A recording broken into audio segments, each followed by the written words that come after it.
क्या ब्रिटिश राज के दौरान भारत के इतिहास के साथ सच में कोई छेड़छाड़ हुई थी? आज के इस डीप डाइव विश्लेषण में हम अकादमिक शोध और ऐतिहासिक दस्तावेजों के जरिए इसी सवाल की तह तक जाएंगे और समझेंगे कि सत्ता में बैठे लोग कैसे अपने फायदे के लिए इतिहास की कहानियों को गढ़ते हैं। तो चलिए इस बेहद दिलचस्प और जटिल ऐतिहासिक बहस में गहराई से गोता लगाते हैं। तो सबसे बड़ा सवाल जो आज हमारे सामने है वो यही है कि क्या वाकई कॉलोनियल एडमिनिस्ट्रेशन ने एक सोची समझी साजिश के तहत हमारे इतिहास को बदला? अक्सर हम इतिहास की किताबों में जो पढ़ते हैं उसे एक परम सत्य मान लेते हैं, राइट?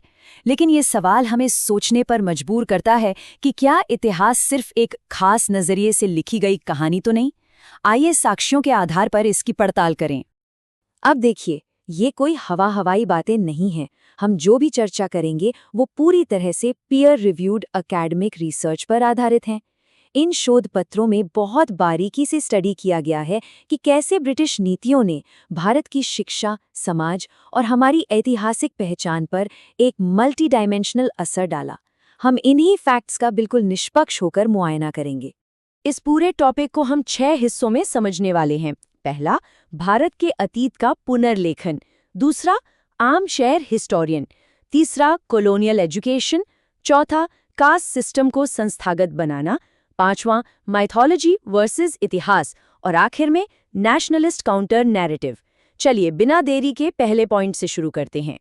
पार्ट 1, भारत के अतीत का पुनर्लेखन यानी कॉलोनियल हिस्टोरियोग्राफी की शुरुआत। जब ब्रिटिश प्रशासन भारत में अपनी जड़ें जमा रहा था, तब उन्होंने भारतीय इतिहास को किस नजरिए से देखा और कैसे दर्ज किया, ये समझना हमारे लिए सबसे ज्यादा जरूरी है। रिसर्चर्स मानते हैं कि उस दौर में इतिहास लिखना सिर्फ फैक्ट्स जमा करना नहीं था, बल्कि ये एक पॉलिटिकल टूल बन गया था।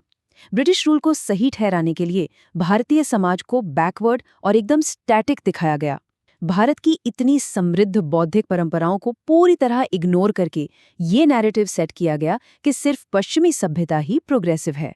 तो ये सिर्फ इतिहास नहीं था, बल्कि उनके साम्राज्यवादी एजेंडे को जस्टिफाई करने का एक बहुत ही सोची समझी रणनीति वाला टूल था। अब आते हैं हमारे दूसरे पॉइंट पर, द आर्म चेयर हिस्टोरियन, या आसान भाषा में कहें तो आराम कुर्सी वाला इतिहासकार। इस कॉन्सेप्ट को समझने के लिए हमें ब्रिटिश इतिहासकार जेम्स मिल और उनकी बेहद प्रभावशाली किताब हिस्ट्री ऑफ ब्रिटिश इंडिया को देखना होगा। जेम्स मिल का ये कोट जरा ध्यान से सुनिए। उनका मानना था कि इंग्लैंड में अपने कमरे में बैठकर कोई भी व्यक्ति 1 साल में भारत के बारे में उससे कहीं ज्यादा जान सकता है जितना वो भारत में पूरी जिंदगी गुजारकर नहीं जान सकता। मतलब मिल ने अपनी जिंदगी में कभी भारत का दौरा नहीं किया, नहीं उन्हें कोई भारतीय भाषा आती थी, और हैरानी की बात तो ये है कि उन्होंने अपनी इसी अज्ञानता को अपनी निष्पक्षता की गारंटी बता दिया। ये एक ऐसा अप्रोच था जिसने बिना ग्राउंड रियलिटी जाने एक पूरे उपमहाद्वीप का इतिहास लिख डाला। और इसी अप्रोच के साथ जेम्स मिल ने पूरे भारतीय इतिहास को एक झटके में 3 सख्त हिस्सों में बांट दिया: हिंदू सभ्यता, मुस्लिम सभ्यता और ब्रिटिश सभ्यता। ये इतना सिंप्लीफाइड और नैरो नजरिया था जिसने भारत की एक निरंतर चलने वाली सभ्यता को पूरी तरह से नकार दिया। और सच कहूं तो इसकी गूंज आज भी हमारे इतिहास की बहसों में सुनाई देती है। Section 3, engineering colonial education. अंग्रेजों ने सिर्फ इतिहास की किताबें ही नहीं बदलीं, बल्कि ये भी तय किया कि आम लोग क्या और कैसे पढ़ेंगे। और इसका सेंटर पॉइंट था 1835 का मैकाले मिनट। एक तरफ हमारा अपना ट्रेडिशनल एजुकेशन सिस्टम था, पाठशालाएं और मदरसे जहां लोकल भाषाओं में पारंपरिक ज्ञान दिया जाता था, और इसके ठीक ऑपोजिट आ गया अंग्रेजों का नया सिस्टम, जहां अंग्रेजी प्राइमरी मीडियम बन गई और फोकस पूरी तरह यूरोपियन संस्कृति को सुपीरियर साबित करने पर था। तो ये सिर्फ सिलेबस का बदलाव नहीं था, बल्कि ये पूरी सभ्यता के सोचने समझने के तरीके को हाईजैक करने का एक बड़ा प्रयास था। अगर हम इस नए एडमिनिस्ट्रेटिव सिस्टम के गोल्स और उसके असली इम्पैक्ट को कंपेयर करें तो पिक्चर काफ़ी क्लियर हो जाती है। उनका लक्ष्य था एक ऐसा क्लर्क वर्ग तैयार करना जो उनके प्रति वफादार हो। लेकिन इसका असर क्या हुआ? स्वदेशी ज्ञान एकदम दोयम दर्जे का हो गया। संस्कृत और फारसी जैसी भाषाओं का तेजी से पतन हुआ और समाज में एक ऐसा सांस्कृतिक अलगाव पैदा हुआ जिसने बौद्धिक निर्भरता की पक्की नींव रख दी। अब चलते हैं चौथे हिस्से की तरफ, जो हमारे सोशल फैब्रिक से जुड़ा है, जाति व्यवस्था को इंस्टीट्यूशनलाइज करना। आइए समझते हैं कि कैसे प्राचीन समय की जो एक लचीली व्यवस्था थी वो ब्रिटिश एडमिनिस्ट्रेशन के तहत बेहद कठोर कैटेगरीज में बदल गई। अगर हम टाइमलाइन देखें तो एंशिएंट इंडिया की जो वैदिक वर्ण व्यवस्था थी वो काफी हद तक काम या पेशे पर आधारित और फ्लेक्सिबल थी। मिडिवल पीरियड में ये धीरे धीरे थोड़ी कठोर जरूर हुई, लेकिन सबसे बड़ा प्रहार तब हुआ जब 1871 में अंग्रेजों ने पहली बार सेंसस यानी जनगणना शुरू की।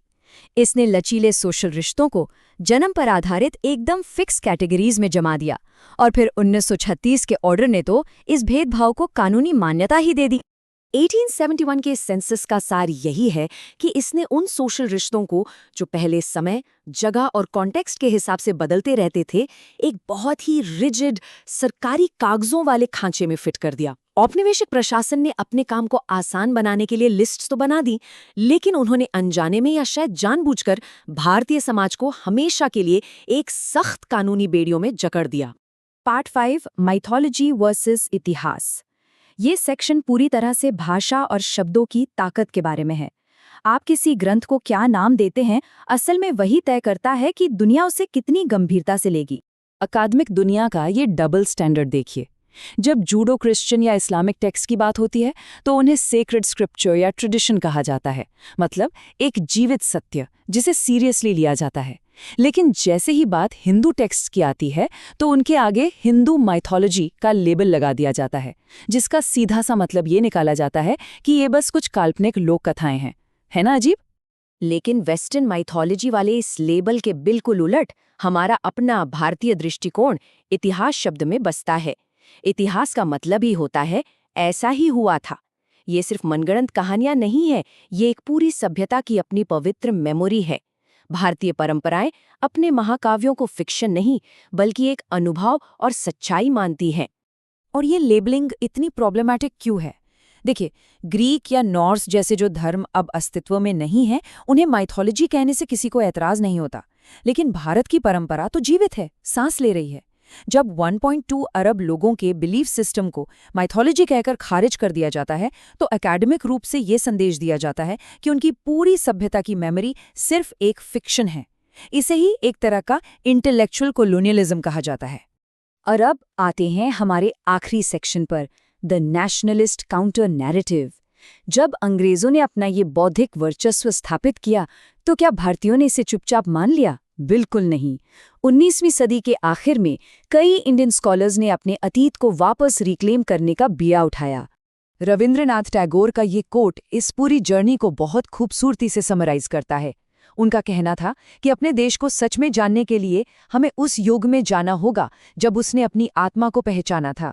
हमारे बुद्धिजीवियों को ये समझ आ गया था कि कॉलोनियल चश्मे से भारत को देखना एक बहुत बड़ी भूल है।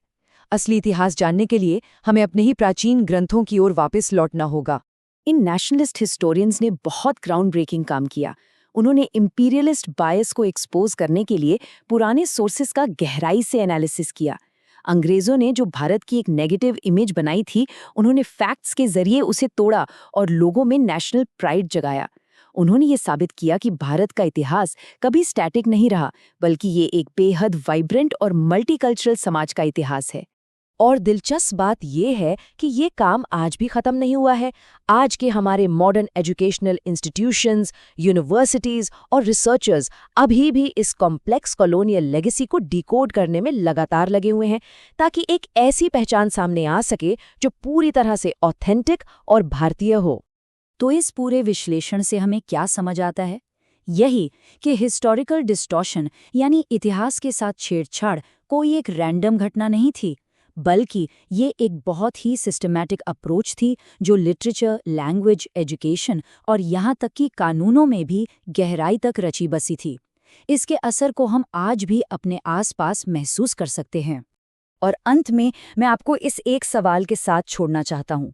जब इतिहास हमेशा जीतने वालों के नज़रिए से लिखा जाता है तो एक पूरी सभ्यता को अपनी असली पहचान और अपनी मेमोरी वापस पाने में कितना समय लगता है? सोचिएगा ज़रूर। ये सिर्फ अतीत का नहीं बल्कि हमारे आज और कल का भी सवाल है। इस डीप डाइव में मेरे साथ जुड़ने के लिए बहुत बहुत शुक्रिया।